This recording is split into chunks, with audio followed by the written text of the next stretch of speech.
Here we have the Mars Trip toy, around 1958, made in Japan by Sankey. It's not the first one I've repaired. Let me turn on the lights. You have a cable control,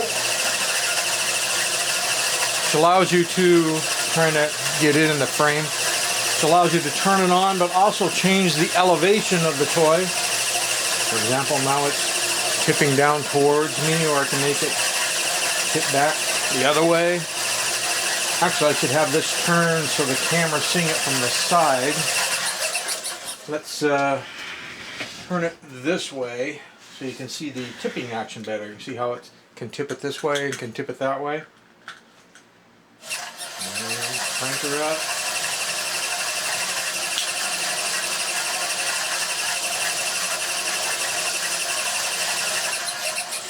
And that's all accomplished by moving this lever, which pulls a cable, which has a spring return in the base.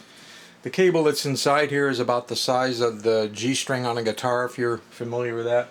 It's called piano wire that they're using, and it runs inside a flexible spiral, sort of like a spring cable. And what they do is they tend to rust and jam up and not work over time, which was the case with this one. And then they put this plastic green sleeve over it, and before they do that they ran two wires in there also, which come up to the switch. So on these really old toys that are over 60 years old like these, you'll normally have that cable rusted in there, or so badly bent and kinked that it can't move and you need to replace the cable then. But almost always the wires where they're going to leave and go into the next thing are going to be broken because they're very old and brittle. Makes them hard to work on. This isn't the first one of these that I have ever repaired. For example, it was just about a year ago that I put up this video of one that I repaired for Ozzy. And in this particular, I'll put a link for this video down below if you want to watch it. This particular one, someone had already modified one of the worst features of this toy, but they had to do something. And that would be, in order to put this whole toy in a box, they put a hinge and a flap there so that this whole piece could come over and sit like that, and then of course this whole piece lifts off. The problem with that is these domes get cracked because these two pieces bang together the way it's made. And the other problem with that is these hinges are sloppy. Even when they're new, you were counting on this thin piece of metal here and here to line up with the thin piece of metal there and there. Because if they don't line up, what you end up with is that, which makes it almost impossible to play with the toy. Now I have put on this one a couple of kinked pieces of metal to make that surface a little bit bigger, and that if you line it up just right, it will sit more level. The one that I did about a year ago that's on the video, someone had already removed this crappy hinge, bent this enough to where it would just fit inside, and then put a screw through. So in other words, bolted the two pieces together, which is the best way to do it. These toys use the metal frame, if I can get far enough back, as a common ground for one side of the lights. There was a light in the rocket, if you go back and watch the video, and a light in the spaceship, and they alternately flash. So you have a hot wire to the light, and then the frame is supposed to be the return ground. But this little hinge, which uses an aluminum pin, so you've got metal being crimped to a metal hinge, both parts are painted, an aluminum pin to another piece of metal, which is then crimped onto this piece of metal, which is painted, which then goes to the ship, which is crimped onto a piece of metal, which is painted red, which is then crimped onto the piece of the metal, which is the ship. All these parts are painted. The ground connection to the bulb has a very hard time reaching there. So in order to get this one to light, mainly due to this poor hinge connection, I had to run a separate ground wire. The ship, fortunately, is one solid piece to this base, so it can get its ground directly from here quite well. To make everything flash, the interesting thing about this toy, before I go on to make everything flash, is someone had gone out of their way over the years to remove all of the wiring. They'd opened up the ship and done a very bad job of it, bent things up, so he had to straighten all that out. They'd opened up the ship, removed the light bulb, removed all the wiring, removed the commutator that gives power to these lights as they're spinning, and did the same thing in the ship as well. Removed the light, removed the wire, removed the commutator. And commutator basically would have two contacts, one for each bulb, isolated from the metal frame, and these two contacts are then going to, let me get this thing turned so you can see it better, are going to rub up against these contacts in here. So this outside gear and this whole frame is ground.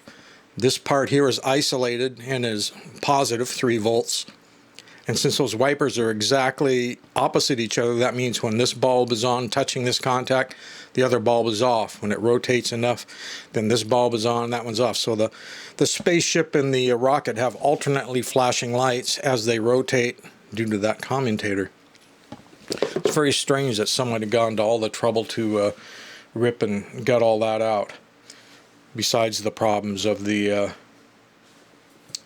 the cable control, which we already talked about.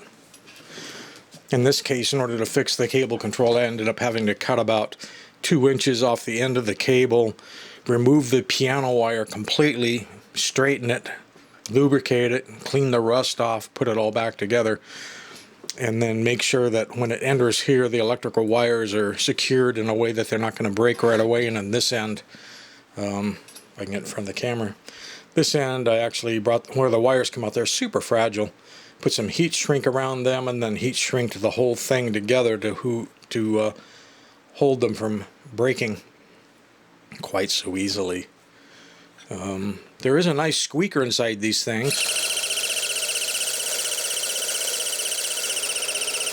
It's amazing how those old paper bellows squeakers last longer than any of the modern things, or any of the rubber, or any of that sort of stuff.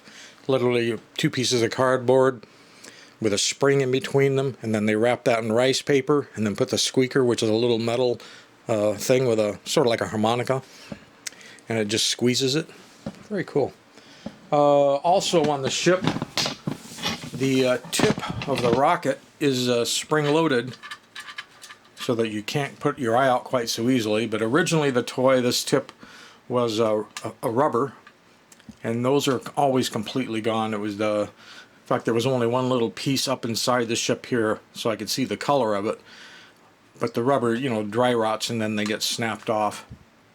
So I 3D printed the new one of those, so you could put your eye out more efficiently. Put the bulbs in, put the new wiring in, made the commutator, cleaned up the motor so it would run the right speed, the brushes, I give them a squirt of contact cleaner, stripped down the control cable, get the kinks out, lubed it, put it back together, repaired the switch. That's about it. Simple, right?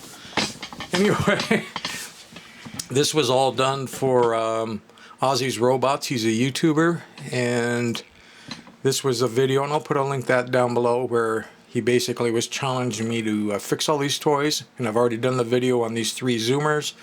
I've already done the video on the Craigston Great Astronaut, and this is the last one back behind there, the Mars ship. And there's be the video for the Zoomers. I'll put a link for that down below.